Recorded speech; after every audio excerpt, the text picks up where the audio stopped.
এই তো আজকে ভাত খাবো, শাকভাজি, শুটকি ভুনা আর মাছ দিয়ে ডাঁটা দিয়ে রান্না করেছি। আজ খেতে খেতে আপনাদের সাথে অনেক কিছুই বলবো, অনেক কিছুই শেয়ার করব, মনের অনেক কথাই শেয়ার করব। তো প্রিয় ভাই বোনেরা, আসসালামু আলাইকুম। সবাই কেমন আছেন? আলহামদুলিল্লাহ, আমি অনেক ভালো আছি। আজকের এই খাবারগুলো আমার হাজব্যান্ডের খুবই পছন্দ। শুটকি ভুনা, শাকভাজি খুবই পছন্দ করে। যেহেতু সে এখন বাংলাদেশে নাই, বাহিরে আছে, আর যখন বাংলাদেশে থাকে তখন তার পছন্দের খাবারগুলো রান্না করার চেষ্টা করি।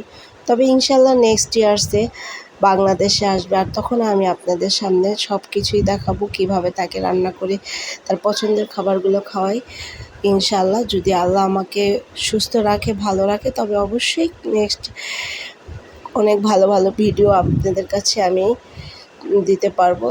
তো প্রিয় ভাই বোনেরা, আজকে আমি আপনাদের কাছে একটা জিনিস শেয়ার করব। অনেকে আমাকে বলে যে হাজব্যান্ড বাহিরে থাকে, তো আপনি তো বাসায় থাকলেই পারেন, আপনাকে তো কম খরচ দেয় না, তাহলে কেন আপনি আবার নিজে এই টেইলর শপ দিয়েছেন বা নিজে বিজনেস করেন? এটার কি দরকার?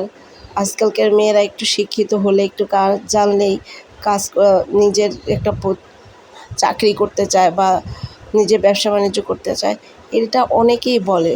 তো আমি তাদেরকে একটা কথাই বলি যে আমার হাজব্যান্ডের ইনকাম আছে, সে আমাকে যথেষ্ট পরিমাণে দেখে, তার যতটুকু দায়িত্ব সে পালন করে। তাই বলে আমি বসে থাকবো? আমি কাজ জানি, আমি লেখাপড়া জানি, আমার সব কিছুরই যোগ্যতা থাকতে আমি ঘরে বসে থাকবো কেন?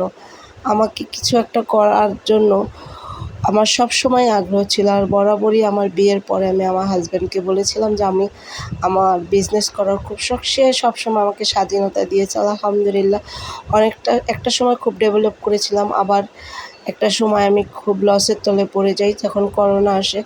তো ইনশাল্লাহ যতবারই ভেঙে পড়েছি, যতবারই ক্ষতিগ্রস্ত হয়েছি, ততবারই আল্লাহর রহমতে আবার আল্লাহ আমাকে সব কিছু থেকে মুক্তি দিয়েছে এবং আমি আবার নতুন করে শুরু করার চেষ্টা করেছি। আর সবচাইতে বড় কথা হচ্ছে আমার হাজব্যান্ড প্রতিটা মুহূর্তে আমাকে সাপোর্ট করেছে যে আবার শুরু করো, নতুন করে শুরু করো, দেখবে তুমি পারবে। আর আমি চেষ্টা করি যে আমি বসে না থাকি। সে যে লং টাইম বাহিরে থাকে, 1 বছর 2 বছর সে বাহিরে থাকে, 1 বছর পর আসার এই লং টাইমটা যখন আমি একা থাকি, আমি ওই সময়টাকে বাজে কোনো কাজে ব্যবহার না করে আমি চেষ্টা করি যে কিছু একটা করি যেটা থেকে আমার আর্নিং হবে, আমার বাচ্চাদের ভবিষ্যতে কিছু একটা করতে পারবো বাচ্চাদের জন্য, আমি সেটাই চেষ্টা করি। আর আলহামদুলিল্লাহ সেটা আমি পারি করতে, এটাই আমার গর্ব।